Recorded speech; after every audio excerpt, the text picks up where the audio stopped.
What's my fantastic squad? Your boy SatAttack. When y'all see the title, man, we got Mr. Ballen. I know I missed last week's episode or last week's video, but your boy was sick last week. But he abused a special relation. Wait, is this the one? Oh, this is the one. He abused a special relation, but it's not what you think. I thought I seen another one yesterday. That was like a different time. But we got some 3 long ass videos I'm gonna react to today. We're gonna react to this and the Junko Fruit case, whatever.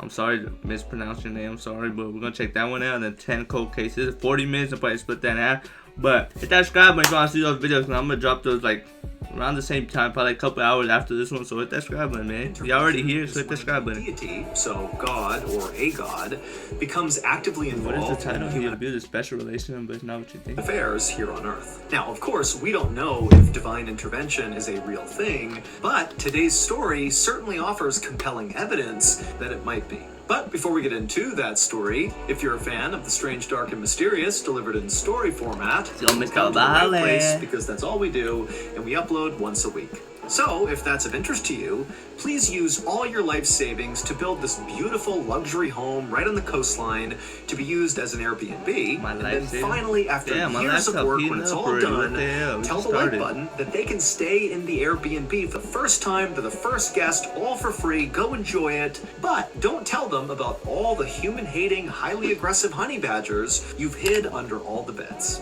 Also, please subscribe to our channel and turn on all notifications long video, so you don't 30 miss minutes. any of our weekly uploads. I need to get a better chair let's so get I can into relax. today's story. I should buy a new chair. Comfortable as hell. 3 hangings. Okay. Late on the evening of November 15th, 1884, a 20-year-old man named John Lee helped his sister Elizabeth clear the dining room table in the English manor where they both worked. John was a butler at this manor, and his sister Elizabeth was a cook. And the manor itself had a name. It was called the Glen, and it was this gorgeous property right on the beach in the seaside community in England. Now, years ago, the Glen had been much more grand, and in fact, the King and Queen of England had at one point came to stay at the Glen. But recently, the Glen and the family who owned it had fallen on hard times. The staff was down to a skeleton crew of just John, his sister Elizabeth, and 2 elderly maids, which meant virtually all the physical labor at this property fell to John to take care of. So, on this night, John was lugging a huge pile of heavy china in his arms to bring out to the kitchen, and as he was doing this, he was trying to talk to his sister, who was also kind of helping clear the table, about an upcoming dinner party they were going to host at the Glen for some very important lawyers and politicians. But as John tried to talk to Elizabeth just wasn't really reacting. She was kind of staring off into space, and she was only carrying 1 or maybe 2 plates off the dining room table, while John is carrying like 50. And so John was becoming really annoyed with his sister. I mean, she's not really helping, and she's ignoring him. And so John was about to complain to his sister about her behavior when suddenly she turned around and she apologized to him. And said, you know what, I'm sorry I'm acting this way. I just don't feel very good, and I really think I should go lie down. Now, John was about to be really annoyed at this, but then he noticed his sister had her hands kind of reflexively over her stomach. And John knew his sister was pregnant, and so suddenly he felt like, okay, the reason she's acting this way must be because of her pregnancy. Okay. And so he did not press the issue. That's reasonable. Now, you need to understand that Elizabeth did not tell John that she was pregnant, nor did she tell anybody else in the house, because the owners of the Glen were very traditional and very religious, and they almost certainly would not approve of Elizabeth's pregnancy because she wasn't married. At the time in England, it was not okay to have babies out of wedlock. It was viewed as like this totally taboo thing that you should never do. But despite Elizabeth's best efforts to conceal her pregnancy, John and the other 2 elderly maids very quickly realized what was going on, because every morning they would see Elizabeth vomiting because of morning sickness. And so when they approached her and said, hey, it looks like you're pregnant, what's going on here? Elizabeth refused to talk about it. She did not admit to being pregnant. She just kind of said, leave me alone. I mean, John didn't even know who the father was. Like, Elizabeth did not want to talk to anyone about her pregnancy. But despite all that, John and the other 2 maids really wanted to support Elizabeth and help her get through this pregnancy, without being found out and potentially fired because of it. So when Elizabeth said to John that she just wanted to go lie down because she was feeling sick, he didn't press the issue, and he just told her, you know what, I'm fine, I'll finish up, you go lay down, I hope you feel better. By 11 p.m., John was nearly done with all of his chores and he was getting ready for bed when one of the elderly maids came into the room and told John it was time for their nightly prayers. And without any hesitation, John put down the silverware that he was polishing and followed the maid into the living room where one of the owners of the Glen was waiting in her nightclothes. The owner was a 68-year-old woman named Emma Case, and at night she really liked to lead a nightly prayer with her staff. It was something she really enjoyed doing. Now, John was not a very religious person, but he really cared about Emma, and so he agreed to do these nightly prayers really just to make her happy. I mean, after all, Emma had basically saved him on multiple occasions. John had begun working for Emma 6 years earlier when he was just 14 years old. And John, he was kind of like a rough kid and a troublemaker, but Emma, she just had a soft spot for him. And at some point, when John admitted to Emma that he was really interested in traveling the world someday, Emma would help him get into the British Royal Navy. And for 2 years, John very happily served in the military and did get to see the world. But at the 2-year mark, John came down with this terrible case of pneumonia, and it forced him to leave the military early. And so when John was medically discharged, he came back home, and he had no idea what he was going to do. I mean, he anticipated staying in the Navy for some time, not just 2 years. But luckily, Emma stepped in again, and she gave this glowing recommendation of John to one of her very wealthy friends, basically saying, hey, you should hire John. And this wealthy friend of Emma's agreed and hired John, and John was so happy, so relieved. I mean, Emma has totally picked him up again. But after getting hired, John would make a totally stupid mistake.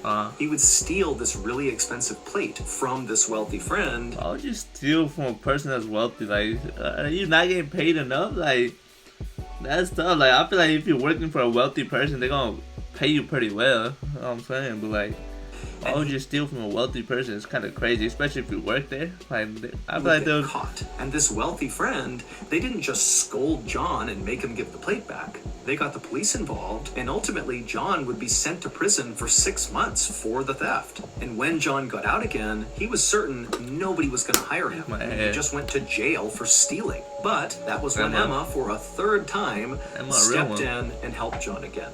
Emma was a big believer. You get the right connections in life, bro. Giving people and giving them additional chances when they screwed up. And so she said to John, you know what? I understand you made a mistake.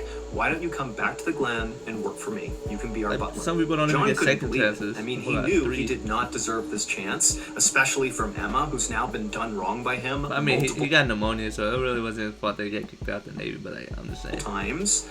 But, you know, he was so grateful, and he said to Emma, you know, I'll take this, of course, and I will do anything you want, you know, no matter what. I will do the best possible job.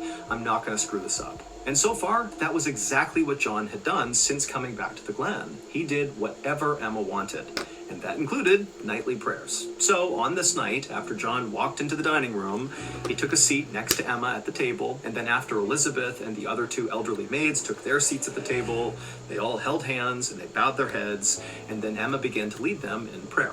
When the service was over, the 2 maids got up and headed to the kitchen to make a cup of hot cocoa for Emma. Emma typically stayed up really, really late, basically later than anybody else in the house. I feel Emma. And she liked to drink hot cocoa and just sit by the fire and, you know, read and write letters. It was just kind of her time to be alone and to be left alone. Exactly. And so after the maids had gone, John stood up too, and he said goodnight to Emma and told her to enjoy the rest of her night. And then he made his way into the kitchen and he went into the pantry, which doubled as his bedroom. And once in the pantry, he pulled out his cot, climbed under the covers, and he fell asleep. A few hours later, at about 3:30 in the morning, John suddenly woke up in the pantry to the sound of somebody screaming outside the door. And so John, you know, he burst out of the pantry door, and right away he's looking in the kitchen, and it's just completely covered in smoke. He can barely see, but not far from him in the kitchen was his sister and also one of the maids, and they were the ones screaming. And they were actually screaming at John to wake up and go get everybody. We need to get them out of the house and get some help. And so John, you know, his first instinct is, okay, clearly there's a fire or something. Where is it? Emma, you know, she's upstairs and she could be in trouble. And so John, you know, he instinctively ran towards the stairs and began going up to the second floor to save Emma. But as he went up the stairs, the other maid was coming down the stairs looking totally frantic, and she would tell John that she was just in Emma's bedroom and she couldn't see Emma anywhere, and her bed was totally on fire, and so she didn't know if Emma was even in there, but it didn't look... How did her bed catch on fire? What the hell? Good. And so John, at this point, he turned and went with that maid back to the kitchen where they linked up with John's sister and that other maid. And the four of them filled up buckets of water and tried to run back up the stairs to attempt to put out the fire that was in Emma's bedroom. But by the time they got back upstairs, the fire up there had really spread, and there was like a wall of fire right in front of Emma's bedroom. So there was no way to really get through it, and their little buckets of water did nothing. And so even though they hated the idea of leaving Emma potentially behind, the four of them knew they couldn't do anything more. And so finally, the four of them turned and began running downstairs to evacuate. And as they ran through the dining room on the first floor, they would find Emma. She was laying on the ground, sprawled out, and it was obvious to all four of them that she was clearly dead. However, it was down, on the first floor, they would find Emma. She was laying on the ground, sprawled out, and it was obvious to all four of them that she was clearly dead. However, it was also obvious that the fire had not killed her. She had clearly been hacked to death. She had all these horrible wounds on her head that looked like somebody had taken an axe basically to her head, and her neck was so deeply cut. Emma like that, bro. She a real one. Like, she get that, bro. I feel like she would be a nice ass person. What the hell? Remove her head. John and Elizabeth and the two maids just stood there staring in shock at Emma, not even sure what to do. And then one of the maids just started screaming, and then all four of them just turned and ran out of the house. Eventually, some neighbors, some local fishermen, and members of the Coast Guard were able to put out the fire at the Glen. But this was not just a fire, this was a murder. And so when police came to investigate, suspicion immediately fell on John. This was back in the day, well before forensic science was used in investigations. And so at the time, the way police kind of figured out who done it is by intuition and gut feeling and assumptions. I mean, it was basically like pseudoscience. But at the time, that's how it was. And quickly, the police determined that whoever had killed Emma and inflicted these horrible injuries on her, they had to be really strong. And so the assumption was, you know, John is the only man in the house, and so very likely the strongest person in the house. And so he must have been the one to do this, because it didn't look like anybody else had the strength to do this. Also, the investigators found these blood trails underneath the rubble from the fire that showed Emma had not actually been murdered where she was found on the ground in the dining room. So instead, she had actually been killed in the hallway near the stairs, which was not far from the pantry where John slept. And basically right outside of John's pantry door was a bloody hatchet and a bloody knife. And on top of all of that... Bro, that's gotta be a sad, bro. Like, ain't no way my boy John gonna just leave a bloody hatchet, whatever the hell, weapon right outside his pantry, bro. Come on, dog. That's gotta be a little bit too obvious right there. Come on. He's not just gonna leave a blood trail to his pantry. Come on, dog. There's also determined that the fire had been set intentionally, and the person who set it had used this particular type of... It's the maid that came from upstairs, bro. I'm telling you, like, what? Oil that was very flammable, and they had doused it all over the house and ignited it. And it turned out the only place where this oil was located saved that man's life like 3 times. Was inside of the pantry where John slept. Wait, I'm sorry. All over the house and ignited it. And it turned out the only place where this oil was located inside of the Glen was inside of the pantry where John slept. A little bit too many. On the same day, this whole fire breaks. Too much pointed to John, bro. Breaks out and they find Emma dead. John was arrested for Emma's murder. Man, y'all got the wrong man. I promise you that. Hey everybody, if you've not heard by now, our flagship podcast, Mr. Ballen Podcast, Strange, Dark, and Mysterious Stories, that pretty much immediately rocketed to the top of the charts when we launched in 2022, and then quickly was scooped up by Amazon by the end of the same year. Yeah, that show, our top show, is now available everywhere. It is no longer just on Amazon Music. It's on all platforms, and for the growth of the show, I really appreciate it. Alright, back to the stories. Ballen, for real, Mr. Ballen, man. We got a podcast.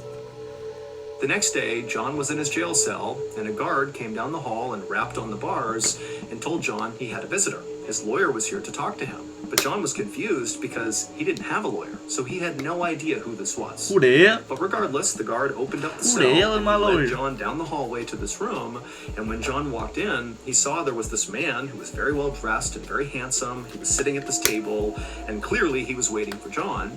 And John, at first he didn't really know who this man was. But then it dawned on him that he knows who this guy is, and it made no sense that he was here to defend John. The man's name was Reginald Templar, and he was a very successful lawyer, highly respected in the area, and he also happened to be one of Emma's absolute closest friends. So Reginald Templar, Emma's close friend, the woman who's been murdered, is here to defend the person who's accused of killing Emma. It just didn't make any sense. I think Emma knew something was about to happen or something, bro. Why would... Eventually, Reginald gestured for John to come in the room and sit down. And so John just kind of made his way in and he sat down. And Reginald immediately said, "John, I know you did not kill Emma. That's why I'm here." John was so relieved, and before long, he was pouring out all the information he could about everything he could recall about the night of the fire and the murder. And as he did, Reginald took all these notes, and he began creating a framework for John's defense. And so by the time John was back in his jail cell, he couldn't help but feel kind of optimistic that maybe with Reginald's help, he could actually beat this thing and prove he didn't do this. But John's relief would be short-lived. His first court appearance went extremely well. Reginald showed up in a fancy suit, and he was just completely on his game and just ripped the prosecution apart and basically said, I'm trying to think about the title. He abused a special relation, but it's not what you think. Did he use Emma like that? Did he really use Emma like that? Is he really the killer? The entire case was just circumstantial, and he rattled off all these legal precedents, which John didn't really understand, but he looked up and saw the judge definitely knew these precedents and was impressed with what Reginald was doing. And then also, Reginald would say that the police did a terrible job investigating. They basically didn't investigate and just jumped to conclusions that it was John. And so as Reginald is basically destroying the prosecution, Reginald looked over at the prosecutor, and he could tell the prosecutor looked really nervous. And so John was really starting to feel confident that Reginald was exactly what he needed. But on the day of the second court appearance, Reginald just didn't show up with no explanation. He didn't contact anybody. And so John just sat there waiting to see what was going to happen. The judge delayed for as long as he could. But eventually, when, Reginald still didn't show up, the judge looked to John and said, "I'm sorry, but you're going to have to defend yourself." Which, of course, John did not know how to do. I mean, he barely had even gone to school, let alone studied law. And from there, things only got worse for John. Wow. Reginald continued to miss court dates with no explanation, and then on other times, he would show up to court, but instead of being this fantastic, very sharp lawyer, they paid him kind of off. acted like a maniac. He would start all these unnecessary fights with the judge over totally irrelevant matters, like how to pronounce a particular word. And then when he had witnesses on the stand, his line of questioning didn't make any sense. He would ask things like, "Well, what did you have for breakfast today? And what's your favorite color?" And then finally, Reginald just withdrew altogether from the case, leaving John with no lawyer at all, which admittedly might have actually been an improvement for John. After Reginald withdrew, another lawyer found out about it and took pity on John and volunteered to take on the case. But it was on very short notice, and this other lawyer had good intentions, but was not nearly as skilled as Reginald was when he was kind of on his game on that first day. And so really quickly, this lawyer kind of fumbled the case, and then when it went to the jury to decide whether or not John was guilty, it took them less than an hour to come back and say, "Oh yeah, he's guilty. He killed Emma." And so John was sentenced to death by hanging. Wow. For the next 3 months, John sat in his jail cell waiting for his execution. Wow. As he waited, he continually insisted that he really was innocent and that ultimately God would protect him. Finally, February 23rd, 1885 rolled around. This was the day of John's execution, except something very weird happened on this day. When John was led from the jail to the gallows where he was going to be executed, the hangman could not get the gallows to work. The trap door in the gallows where the condemned stands, where it's supposed to open up and they fall down and the noose breaks their neck, that trap door, it would not function whenever John was standing on it. Now, when John was moved off the trap door, it functioned perfectly fine. It was only when he was on that trap door that it would not work. And so think about this. Pretend you're John. 3 different times, the hangman led him onto that trapdoor. They put the noose around his neck, put a bag over his head. That's gotta be weird as hell, bro. Bro, what? Those last words, and they threw that lever, and each time... say your last words 3 different times is crazy. Say your last words. It's like... No. So you like, bro, what? Is expecting to die, and it's not working. Finally, after the third failure, the hangman just called off the execution, and then actually a judge would weigh in and say, you know what, we cannot possibly attempt for a fourth time to execute John. This constitutes cruel and unusual punishment, and so they swapped his sentence from a death sentence to 22 years in prison. And none of this would make any sense until one day, 6 years after Emma's murder, when John, by this point, was just sitting in a jail cell and everybody had forgotten about him. On that day in 1890, a group of very high society type people, politicians and lawyers and rich people, they all gathered in this misty cemetery not far from the Glen. The group was in the cemetery for the burial of a very important and well-respected man who had died after slowly going insane. And as the priest finished his final blessing, the mourners began chucking handfuls of dirt into the grave, and as they did, one of them said quietly but out loud, "Today, we have buried a murderer." Here's what many people believe really happened on the night of November 15th, 1884, when Emma was killed. At the time of Emma's murder, Elizabeth's pregnancy was very scandalous, but not just for Elizabeth.